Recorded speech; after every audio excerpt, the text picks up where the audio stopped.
podcasting technology also supports video now as well. The same technology that is used to automatically distribute audio content to you can also distribute video to you as well. So you can make up for the weaknesses in educational audio podcasts by providing video for more visual learners who just need that video. So if you have a digital video camera and some video editing software, then you have all that you need to get started doing video podcasts. So do you like iMovie? Yes, iMovie is what I use for my video podcasts. Here are some educational video podcast ideas. You can video podcast your classes or lessons to students and or parents, particularly if a student misses a class or a lesson, and they can catch up by catching the video podcast of your class that you've done if you just had the camera set up there. Parents can also stay up to date with what their kids are working on. Let me take you to one of my video podcasts. I actually have it already downloaded. This is a video podcast of a class that I taught at OU, of a harmonization lesson with a group piano level 4 class, and I just wanted to show you a little bit of that. This is all within iTunes.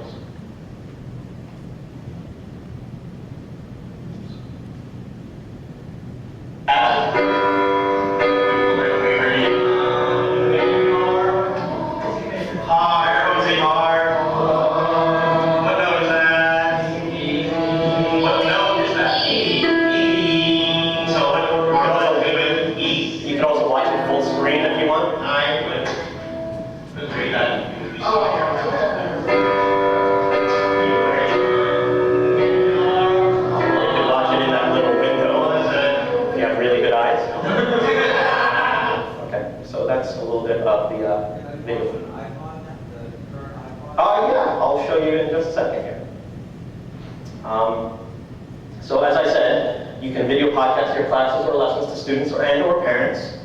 You can also video podcast your students' recitals or performances. Again, a great motivator to get kids to practice is when they know that it's out there. Of course, they'll want to fix their hair and all that stuff. Maybe they'll become better dressers if they know that they're going to do video podcasts for their recitals. Make sure, though, that you do have your parents' permission before you video podcast any images of your students, particularly if they're children. This is a video podcast that I'm going to show of one of my students. The parents had no problem granting permission to podcast their child.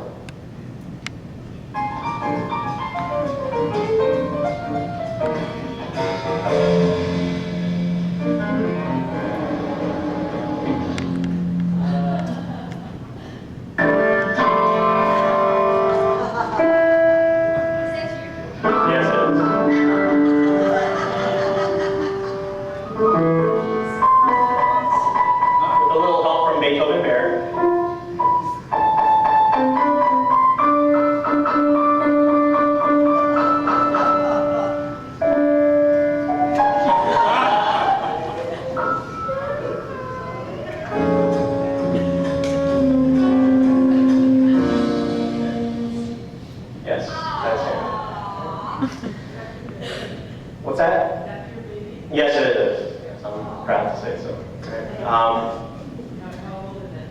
He was, I believe, 18 months when that was podcast. You can share teaching and or performance tips with an open-ended audience.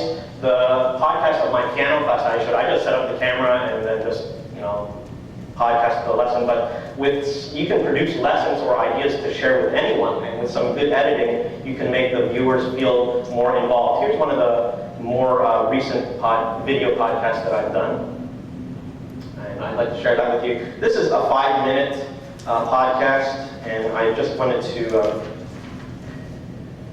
show you what you can do with some good editing. You can make the viewer feel more involved and deliver a lot more material in a short amount of time. So this is only about less than 5 minutes long.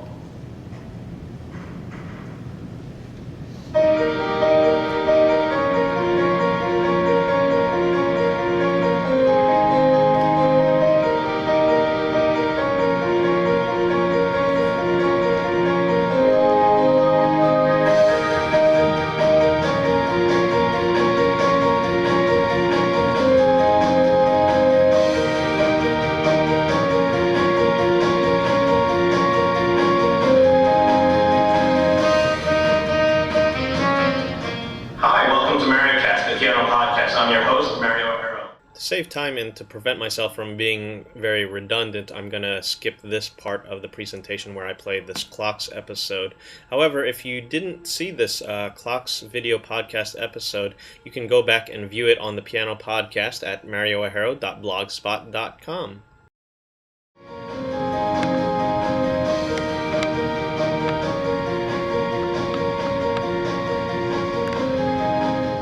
So there you have it. Now you can play about 90% of the whole clock song by Coldplay. And who knows, maybe someday if you practice hard enough, you might impress some future Academy Award-winning actress with your piano skills. Right? Anyway, that will do it for this time, and I hope you have a good one. Stay tuned for more episodes of the Piano Podcast. See you later.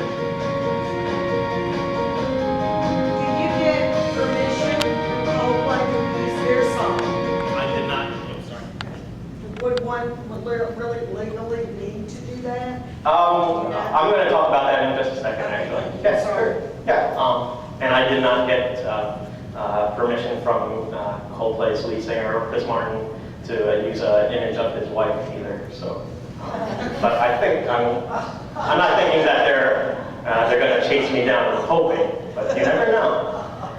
You do see the strengths of the video, I'm hoping. You can utilize more visual aspects such as graphics, fingering, notation, as well as audio to accommodate all types of students. I did all of this, by the way, within iMovie. Those of you who went to my DVD presentation, it was all done within iMovie. Of course, these files can become extremely large if they are long. This 5-minute video is almost 25 megabytes big. So keep your audience under consideration before producing some of these large files. Like if you have students that are, have like a slow internet connection, you might not want to go through all this trouble. I didn't have any particular audience in mind. I just wanted to put this out there for anyone to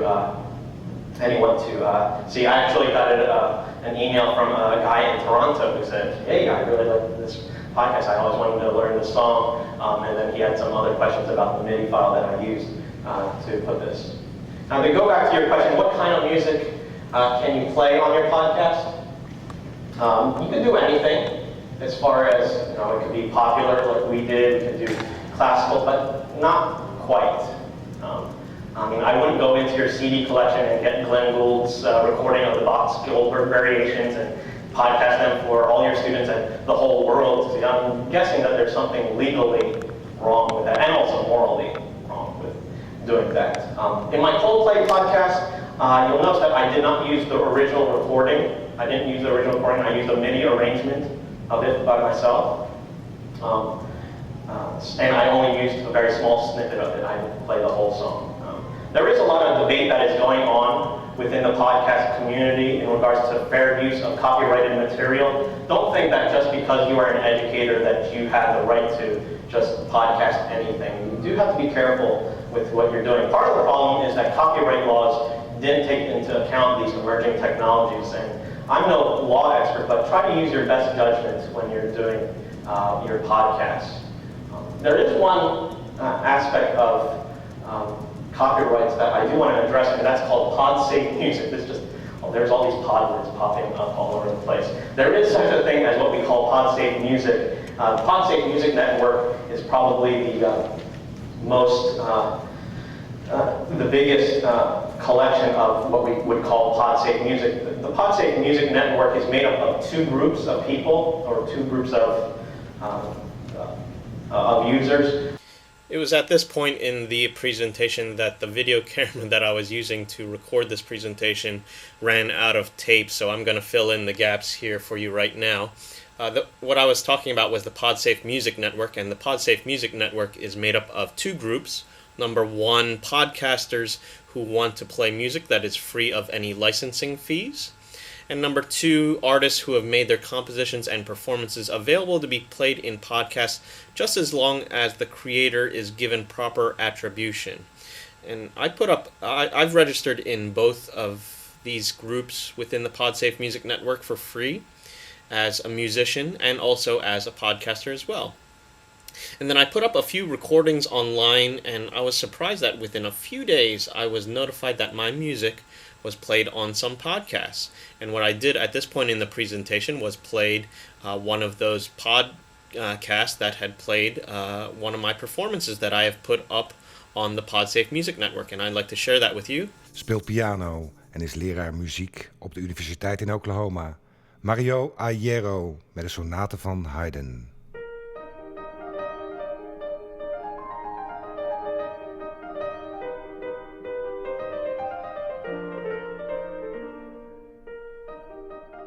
So I thought that was really neat, and if I thought that was really cool, imagine how your students would feel if they heard that their performances were podcast around the world.